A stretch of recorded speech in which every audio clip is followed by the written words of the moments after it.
Good afternoon friends, IFFI 2017 में आप सभी का हार्दिक स्वागत है। संस्कृति, भाषा, विरासत और इनकी कहानियां दर्शकों और फिल्म निर्माताओं को जोड़ने का एक मंच है इफी 2017, जहां क्रिएटिविटी है, वाइब्रेंसी है, इनोवेशन है, ग्लोबल प्रेजेंस है। Today we have with us feature film Kanika director Amrit Bhattacharya ji, non feature film Khidki director Rohan Parshuram Kanawade. I extend a warm welcome to you all on behalf of IFFI 2017. Friends, first of all, they will share their views, their experiences, then a Q&A session. Please follow point of order. Kindly keep mobiles on silent mode.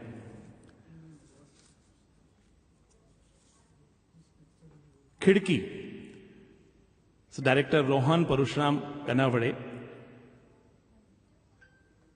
ये third film festival है जहां आपकी film शामिल हुई है।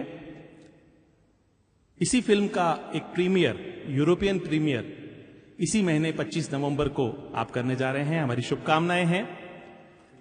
पेशे से आप इंटीरियर डिजाइनर हैं, लेकिन आप फिल्म से जुड़े हैं, एक पैशन आपके लिए फिल्म है और अब तक लगभग 6 फिल्में आप बना चुके हैं।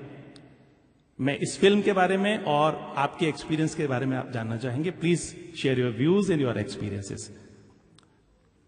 मिस्टर कनावड़े।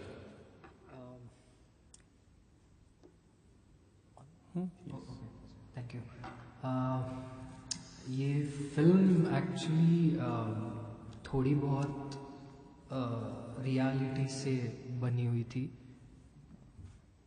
ओके, क्योंकि जब मैं मेरे एक नए घर में शिफ्ट हुआ था तो वहाँ पे लिविंग रूम के खिड़की के सामने एक बिल्डिंग थी, और बिकॉज हम लोग नए थे तो पर्दे भी नहीं थे वो घर में, कुछ नहीं थे, तो विंडोज़ पूरा दिन खुली रहती थी।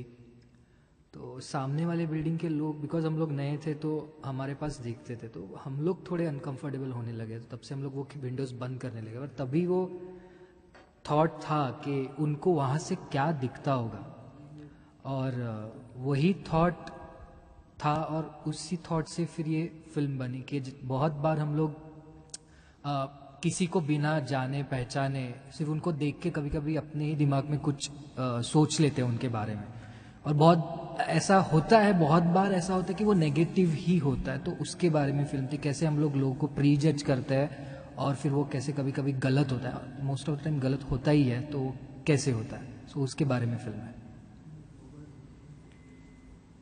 आपके कुछ और एक्सपीरियंसेस फिल्म फेस्टिवल्स के रहे हों, गोवा के रहे हों? ये फिल्म के लिए पर्टिकुलरली ये फर्स्ट फेस्टिवल है जहाँ पे मैं खुद और मेरी पूरी कास्ट एंड क्रू है, क्योंकि वर्ल्ड प्रीमियर सिएटल में हुआ था तो वहाँ पे हम थे नहीं, और अभी 25 को यूरोपियन प्रीमियर एडिनबरा में है तो वहाँ पे भी ऑफकोर्स हम लोग नहीं जा रहे। तो ये फर्स्ट था, तो और फर्स्ट टाइम हम लोग बड़े स्क्रीन में हम लोग खुद देख रहे थे, तो उसके लिए हम लोग ये एक्सपीरियंस बहुत ही अच्छा था। So I am very happy and I guess काफ़ी भरा हुआ भी था हॉल, तो वो भी काफ़ी अच्छा एक्सपीरियंस था इतना फुल हाउस के साथ देखने का। Thank you Rohan. We have with us Amrit Bhattacharya, Kanika, it's the lost idea. आप नेशनल फिल्म अवार्ड विनर हैं सिनेमाटोग्राफी के लिए। मोर देन 50 फिल्म फेस्टिवल में आपने पार्टिसिपेट किया है और डिफरेंट सब्जेक्ट्स पर आप फिल्म बनाते रहे हैं। हम चाहेंगे कि आप अपने आइडियाज को शेयर करें, अपने एक्सपीरियंस को शेयर करें, उसके बाद हम क्यूए सेशन के लिए जाएंगे। Sure. तो mister Amrit. So, yeah, I've made quite a number of films, short films, maybe 6 of them, 6, 7 of them, and 2 feature films. This happens to be my second feature film, The Lost Idea. This was world premiered at Canada in a festival called the Hidden Gems Film Festival, followed by Mosaic International South Asian Film Festival. Then it had its UK premiere at Cardiff International Film Festival, and now the Asian premiere here at IFFI. I'm glad that IFFI has given, or rather given us an opportunity and the film an opportunity to present itself in such a huge platform and such a popular platform. And after this festival, my film is traveling to a Russian festival, followed by a festival at Bangladesh. So that has been the journey of this film, and the important thing that I want to highlight is that this is an independent film. I have been a strong fighter of independent cinema, unlike some of the people who are utterly mainstream. And they say that they are independent filmmakers just because they want to occupy that space and deprive the truly independent voices of India. I would not pretend, but I would rather say I am an independent voice and my cinema is an independent cinema. And I would hail the lovers and the supporters of independent cinema. I really want to thank IFFI for giving us a platform. If IFFI is celebrating the future of cinema, Kshanika should be the future of cinema. And I'm very happy that along with certain mainstream films, and along with celebrating the celebrated voices and the celebrated films, IFFI also cares for us, cares for the unheard voices of India. A film like Kshanika, which comes from a very neglected state called Orissa. It's a very rich state, a culturally rich, a rich heritage, a rich history it has, but it has been very neglected in the national and international stage, and I'm very happy that IFFI has given us a platform. So that's all I want to say about my experience, and I'm really loving it, and I'm happy to be here. Now question answer session. Please, any question?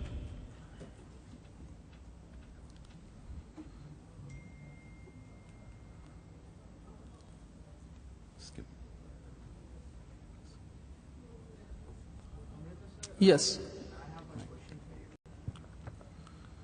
How different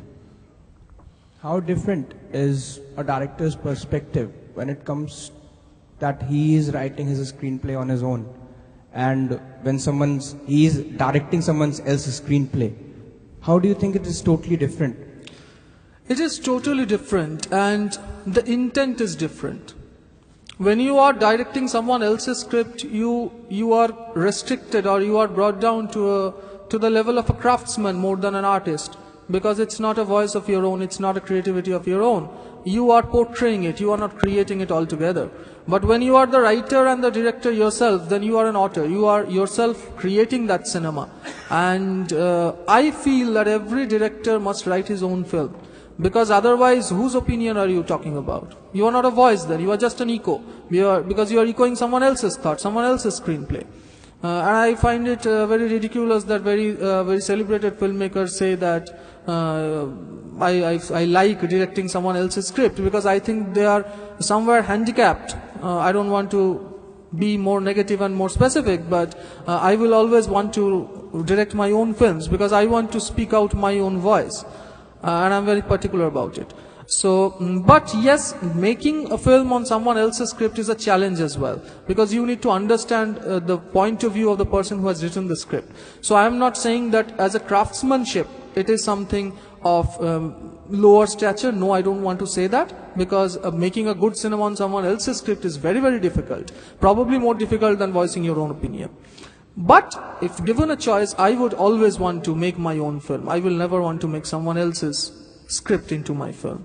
It can be an adaptation, but there has to be my signature in it. There has to be my own voice in it, not someone else's script put into a screenplay by me, put into a film by me.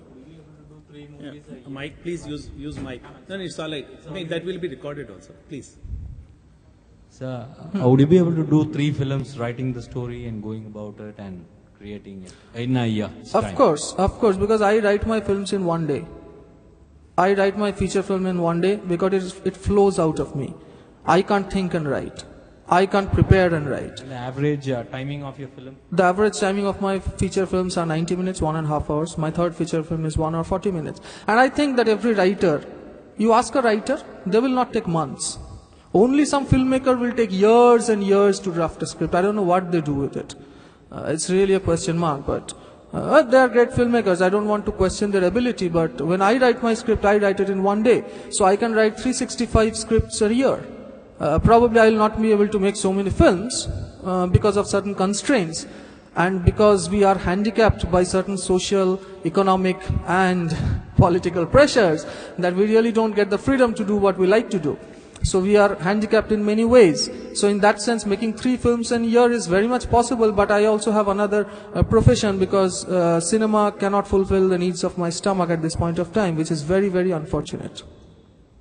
So my actual question is, it might be 18 to 20 months I saw a film. There are films which are made in iPad, an Apple phone, which gets into the film festivals. Yeah. What's your call on that? And you feel these are the right signals? And do you encourage such movies? I thoroughly encourage, because the hegemony of an industry must stop. You can't give all right to an intellectually bankrupt industry to define what is cinema for us. That should not happen. And if you have to revolt with whatever you have. The freedom fighters used to revolt with stones. They used to revolt with an arrow, bow and arrow, whatever they have. You need not have hi-fi gadgets. You can voice your own spirit. You can voice your own opinion with whatever you have. So in that sense, when someone makes a film with an iPhone, I think it's a big statement. And I think it should encourage the youngsters and it should teach them that nothing can choke your voice. If you do not get industry gadgets, do it your way. Because I myself make films with 550D and 6D, which are entry-level DSLRs. I won the National Award for Cinematography by cinematographing a film with Canon 550D with a 50mm lens, which is a very low-end gadget. So what I want to say is, cinema is created in the mind of a filmmaker. It is not created through technological gimmicks, and it is not there in any gadget. It is there inside you. Either it's there inside you or it's not there anywhere. So it's better to explore the cinema inside you rather than depending on some external gadgets.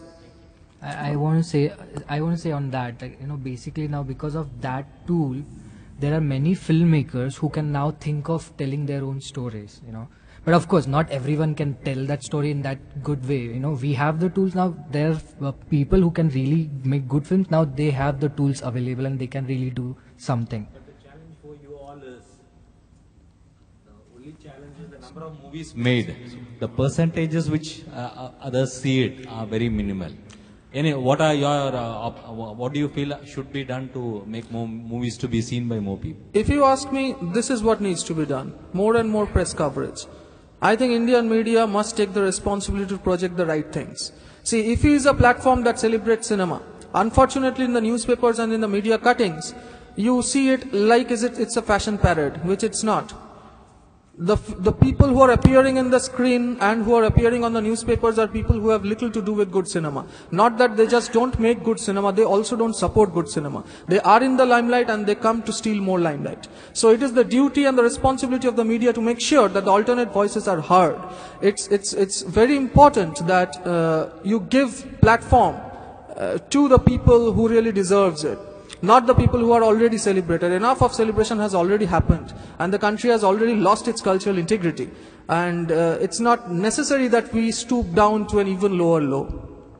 And then good that, the festival like IFFI, and there are some other festival that they actually select films through the submissions, where there are other film festivals where they have curators.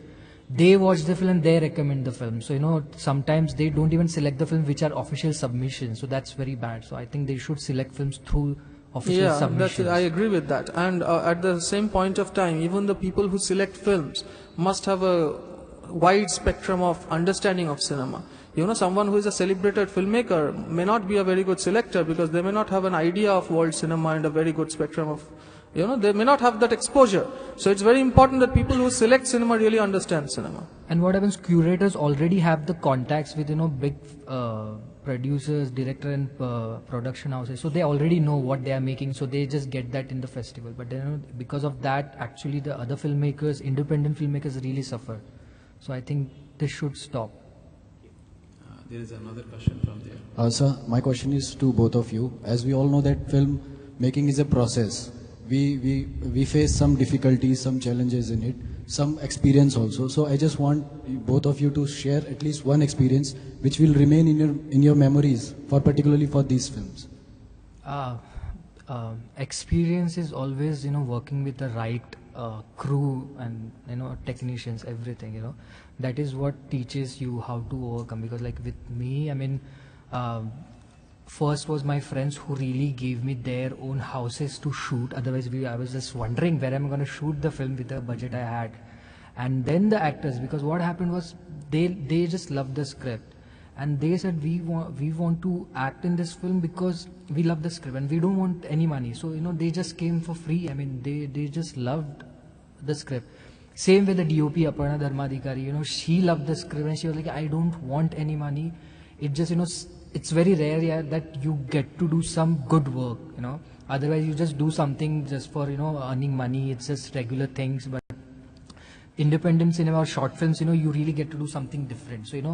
So most of the things are sorted over there. So that was a great experience to work with the people, and because they have much more experience than me. So sometimes they were guiding me. Like we in one of the houses we didn't have the permission, and when she put her light outside on the 6th floor, all this security people started making noise, and they were handling those things, and they were like, you just concentrate on your craft, you just concentrate on that scene, we'll handle this person. And so that was good thing. So you have to have a great crew to manage everything, or the shoot basically.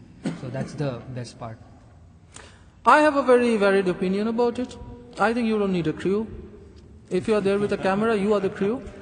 So I have made my films alone, many of my films alone, not this particular film which is here. Here of course I have some very important talents with me, but I have made films all alone. I have written it, I have shot it, I have edited it, and it's done. And the film for which I won the national award was solely made by me. The only other contributor was my music director who composed the music. So you don't really need a crew. So it is a very old-fashioned way of thinking that you need those big lights, this, that. Those are all the drama that goes on behind a drama. So you see, I would, I'm sure you would take it sportingly because it's my own opinion. Everyone has their own way of working, so it's different. The one interesting thing that I want to say is when I take a small camera and go around shooting, people don't realize that we are shooting. They think that I'm some nonsense photographer is here just wasting time. So that works in an advantage, And I move around with clothing like a beggar, clothed up like I even look like a beggar. So people think that I'm a beggar and they don't bug me. Those permissions and all those trouble don't come in the between. Because what the hell will someone do with a shooting permission if he looks like a beggar? So just look like a beggar and take a camera and go in anywhere. Just crash the door. It's a guerrilla technique of shooting. So I follow that and that works. And one example that I want to give, people who have seen my short film, it's not a short, it's not a feature, it's somewhere in between. It's called Niloy Jokhon, it's a film in Bengali. And in that film, I have a very interesting scene, and people who have watched the film will all remember that scene. It's an erotic scene, it's a bed scene, without any actor.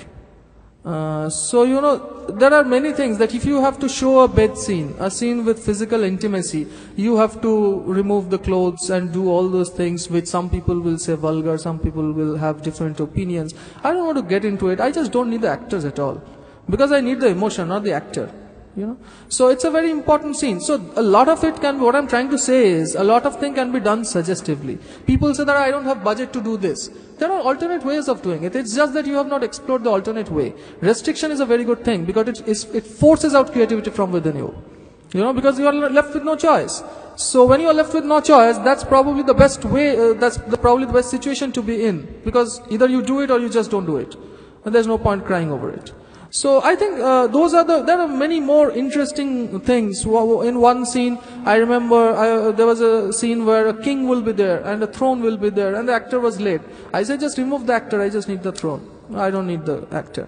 So, all these things happen because ultimately it's the cinema that needs to be done. You don't need to pamper an actor. Some stars will come as if they have just fallen from heaven. Let them go back to heaven. We don't need them. Because cinema really needs people who are very passionate about it. They are very serious about it. A glass of fruit juice can wait. Cinema should not wait. So I'm very particular about that. So there are a number of instances. I think we can go into other questions sometime when we have maybe a different platform. I would want to share many more experiences. I do take workshops, but rarely do people invite me for workshops.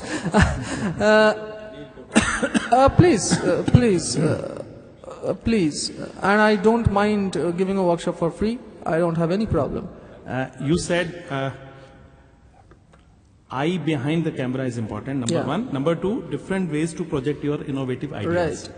Now tell me something about the role of digital and social media in film promotion. You both, Extremely please. important. Yes. Yeah, I think Rohan can start. Or, Yes. you're Anyone. I just say that again. Role of social and digital media in film promotion.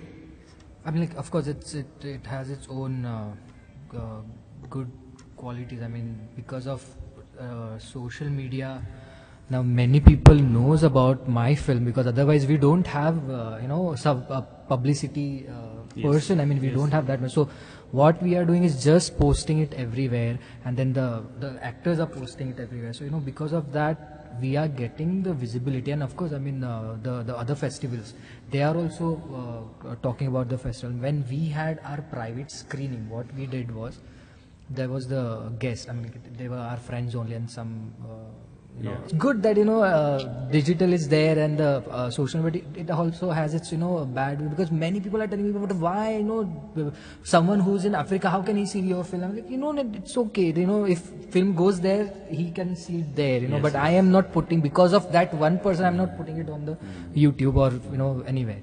So yeah, that's how it is. And Amrit? Yeah, I think I'll try to split it up into digital and social, into two different things, because digital filmmaking is one thing and social media is another thing. Yes. Digital filmmaking is a big blessing, at least to me, because the way I make films, I would never have been a filmmaker had there been an age of celluloid, because I have no formal training, no industry producers would back me, because again, I don't flatter them. And there are a lot of other reasons why an industry producer will never want to back me, for unfortunate reasons. But what I'm saying is, because I have the digital platform, I have the digital way of making cinema, I can dare to make a cinema. And today, that the form of cinema that we are talking about is all about daring to make cinema. All these short films, documentaries and feature films like ours, it's made just because of the blessing of digital technology. So that's a very good thing. But it's good if you use it. It's very bad if you abuse it. So digital technology has been abused to a great extent, and anybody and everyone has become a filmmaker, which is good and which is bad. And so there is a lot of congestion in the digital space. And when you talk of social media, it is again a very good thing, because unless there was social media, even a few people who come to watch our films would not have come, because we do not have the PR budget. And when you do not have the PR budget, there are a section of the society do not entertain you for wrong reasons. So that's again an unfortunate, bitter thing that exists in our society. And to overcome that, I think social media helps us immensely. And I'm very thankful to the social media, the Facebook, YouTube and Twitter and all these, because they are our only free medium of promoting our cinema, because others don't give us a platform. But the problem is that now the industry has crept in there.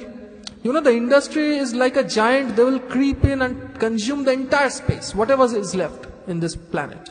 So that's the problem. They have crept into YouTube, they have crept into Facebook, and they are trying to capture all those spaces by those sponsors. They are giving huge sponsored ads. So if you see the social network, it's no different than the television. If you scroll the timeline of any individual in the Facebook, you will find the same trailers which are running in the TV channels, which is an unfortunate truth. It should be an alternate platform. It should again not be a mainstream platform. So if we can wisely use social media, I think it's a very, very strong equipment and a very strong weapon to fight against the mainstream media. Thank you, Amrita.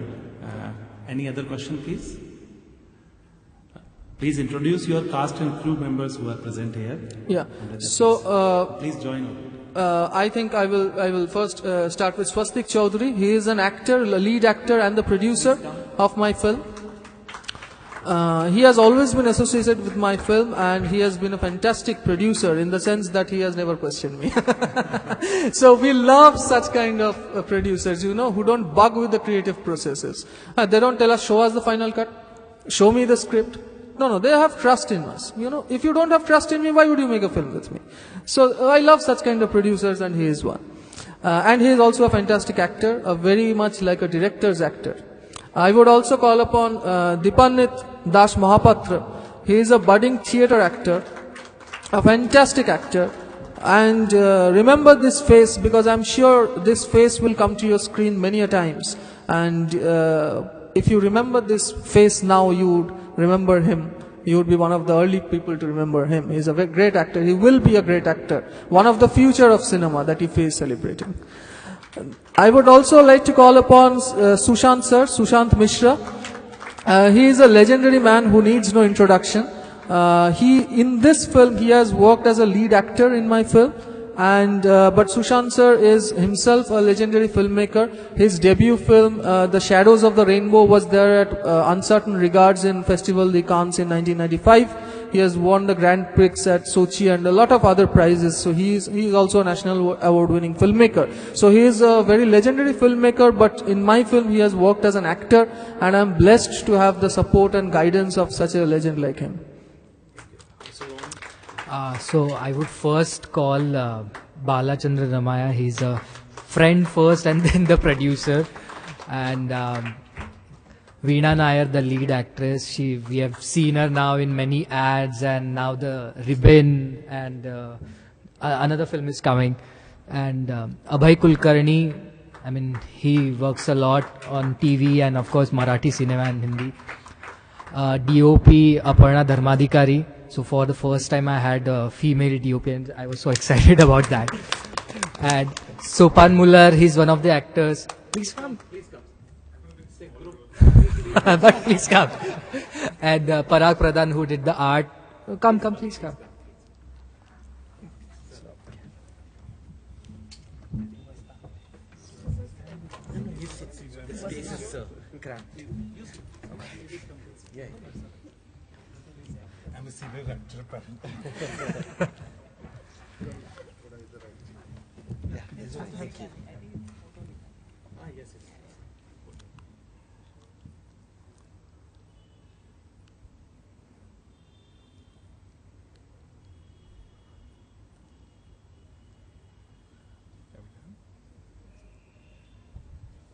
Thank you. Thank you, Rohan. Thank you, Amrita. Thank you all crew and cast members.